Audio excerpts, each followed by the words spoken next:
features which we commonly see in case of spinal muscular atrophy is overall weakness. If you see the infant will look like a floppy baby. This weakness is symmetrical, it's more proximally than the distally. It's same greater in the lower limbs than the legs. Normally, the sensory system is well preserved. Attentiveness and interaction and cognitive abilities is well preserved. Additionally, the type 1, type 2, which is weak, they will have a weak cry, difficulty in respiratory, difficulty in breathing, and early respiratory paralysis. Now, these I was talking about the clinical types. Depending upon the copies of SMN2, the severity varies, and the most severe form is 0 and 1, while 4 is the adult onset, 3 is moderate. The normal lifespan is expected in type 3 and type 4, while type 2 are most alive up to 25 years of age. So SMA type 1, which is earlier was called as Wernicke-Hoffmann, the onset is before 6 months.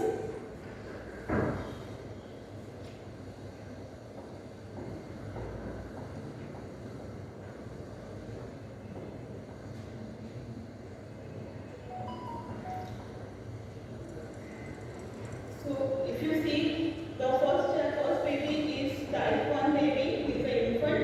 You please observe the respiratory movements in this child. So there is a paradoxical respiration because of the respiratory muscle weakness. If you see in the other child who is type 2, see the tripod sitting, the weakness of lower limbs and the rounded back.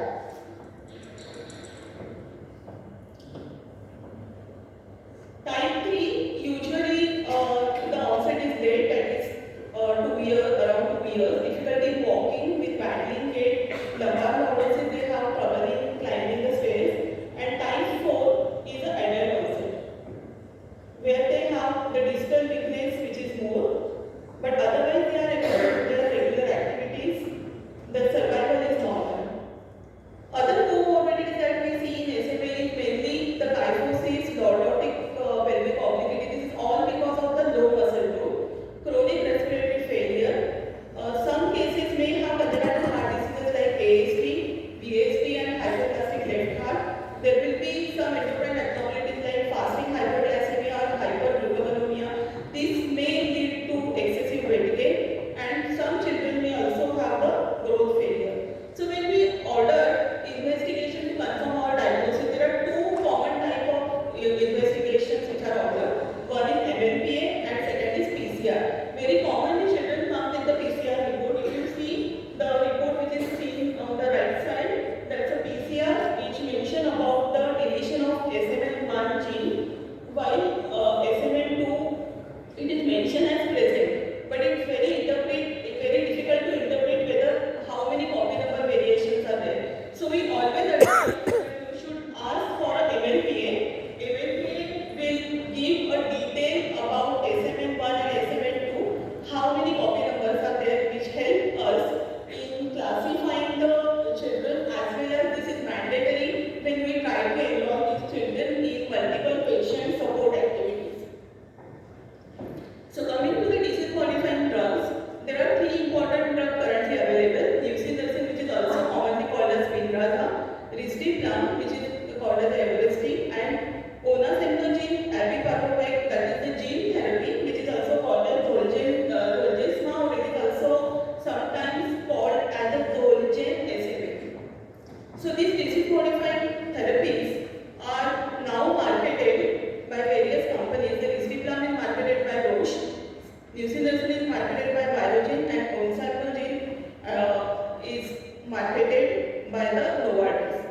So these are the few details of these drugs, but I think individually we'll go ahead and see. So first treatment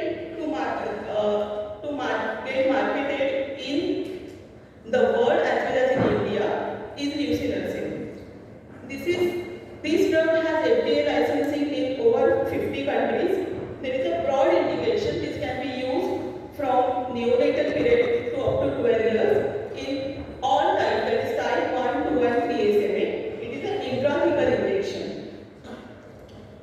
Now, in pathophysiology, I had talked about SMN1 gene, SMN2 gene. So SMN gene is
overall motor ability of these patients. So now in among these 16 patients, majority are type 2, and this good improvement we could see in these patients. Now the very first patient in the video above, when he was enrolled, he was hardly able to partially holding, there was no head holding. But after 1 year of treatment of the medicine, he could have a very good head holding as well as supporting his upper torso on his both the hands. This is 1.5-year-old child. At the time of enrollment, was unable to have a truncal control. The mother is holding from both the sides. But if you see after 1 year of treatment, he has a very good control and he is able to manipulate the toys in that position. The third girl, who is also type 2 of SMA, was hardly able to take any individual steps. But if you see in the second video, after 1 year of treatment, she is able to stand without support, and also she is able to manipulate her kite. She is doing a kite style. So it is very good to see such improvement in this patient at the end of 1 year. So it is very promising that after few more dosages, this program we are going to continue. So after few more dosages, some significant improvement we will see. Coming to the oral drug, which is risdiplam, it is a small molecule. It is administered orally. It distributed very rapidly, as I told you. There are multiple clinical trials which are firefish, sunfish and whalefish which were conducted, had shown a good result, and it improves the motor function. Risdiplam, in our setup, in our hospital, we are giving it to 3 patients. So risdiplam also works in a similar mechanism, that inclusion of exon 7, but it acts at 2 different points as against the mucinous, and it is a small molecule so that we can give it orally. Now there is a compassionate use program which we are running at Nair Hospital, where we already registered 2 patients, and 2 more patients now included who has mobilized this medicine by crowdfunding. Now it's very costly medicine. One bottle costs around 6 lakh, and the annual cost in one patient who is 10 kg weight can go up to 1 crore. So it is not really affording. But patients are trying. There are lots of ethical issues also regarding the crowdfunding. But lots of hopes the patient have. So many such platforms are now open where crowdfunding can be done. This medicine is given as a single oral dose daily at the same time. Reconstitution of this powder is done. This 60 mg powder is reconstituted by adding 79 ml of distilled water, and it should be used within 2 months' time. Not many major side effects, but one of our patients had a pneumonia. Now this girl is type 2 SMA. When she was enrolled, had lots of difficulty in walking, but at the end of 1 year of therapy, her 6-minute walking test, she could walk throughout those 6 minutes without any pause, without any effort, and if you see, the efficiency of walking is also improved. Coming to the gene therapy we tried to enroll our few patients under managed access program, but unfortunately, like 3 patients who died before they could receive any treatment. Since the type 1 SMA gives very small time, very short period to act, it's very difficult to complete the enrollment process and get selected for it. So SMA is considered as a strong candidate for gene therapy because it's a single gene defect. Gene therapy offers one-off treatment for young children, like less than 2 years. This is given as a single intravenous dose, but now the trials are going on with the intrathecal injection also. The vector which is used for gene therapy is a adenovirus-associated virus containing functional SMN1 gene, and it is a non-pathogenic, non-replicating. Coming to the other therapies which are still under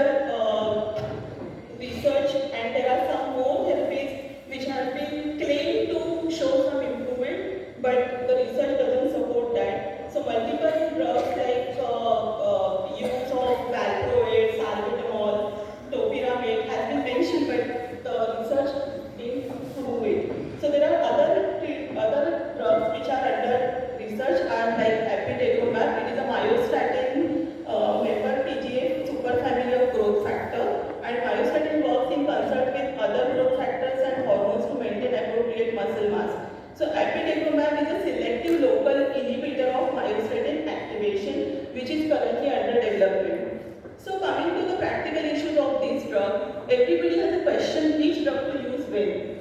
So, depending upon patient age, less than 2 years, that is 0 to 2 months and 2 to 24 months, if permissible gene therapy is the ideal, but if the patient has elevated AAV9 antibodies or any underlying liver disease, then it is better to consider the nusinersen, intrathecal nusinersen. Beyond 2 years, risdiplam is very convenient, and even nusinersen can be given if there are any side effects like thrombocytopenia or the child is suffering from any kidney disease or there is any concern regarding intrathecal, that is if the child has any scoliosis. How do we monitor the children when they are on therapy? So there is a smart care recommendation which involves some objective testing that include chalk intent, Hammersmith scale, 6-minute walk with pace. So with this we regularly keep the score and monitor these children. Many times parents ask if which one is more effective. But if you see the research, differences in study design and population do not allow us to compare these drugs. And in addition to that, there is a non-existence of long-term data because most of these drugs are introduced recently, like that is 2016 onwards. The very important point when we treat this patient is to have a very early treatment because if you see this graph, as the days progress, the child loses lots of effective neuronal mass. So once the neurons are vanished or degenerated, we can't regenerate them. So catch them early in pre-symptomatic phase. Another question is whether the combination of two disease-modifying drugs is allowed. We may combine them, but the research had not shown that combination is more effective than a single drug. So various treatment programs which are going on in India are SPINRA, the Individual Patient Humanitarian Access Program, risdiplam Compassionate Use Program, but what is important is supportive care and through multidisciplinary team because they have many other issues as I told you, the comorbidities. So in this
back and replace them is not possible. So early diagnosis by MBS followed by swift initiation of treatment is necessary. None of the treatment offers a complete cure. This I want to stress upon because most of the parents come to us with the hope that once the child gets gene therapy, some magic will happen and the child will start walking, which is not. So there is no complete cure, but definitely there is a disease modification. So definitely there is some improvement in the bar and muscular power. Combination of two disease modifying drugs is allowed, but it is not proven to be superior to monotherapy, and multidisciplinary care clinics are the gold standard of the state-of-the-art model for care of these neuromuscular diseases. With this, I will stop here. So I would like to thank you, director as well as my team who is working with me for this. Excellent presentation. Very, very inspiring. Although there were technical glitches, but those videos were important because looking at, though you say they are not miracle drugs, but they are actually miraculous for the patients who are suffering. And we hope we can fast forward to an era when these drugs become available and affordable for common people. So, lot of work being done at Nair, and I congratulate you and your team for Thank you so much. with such passion. Our next effort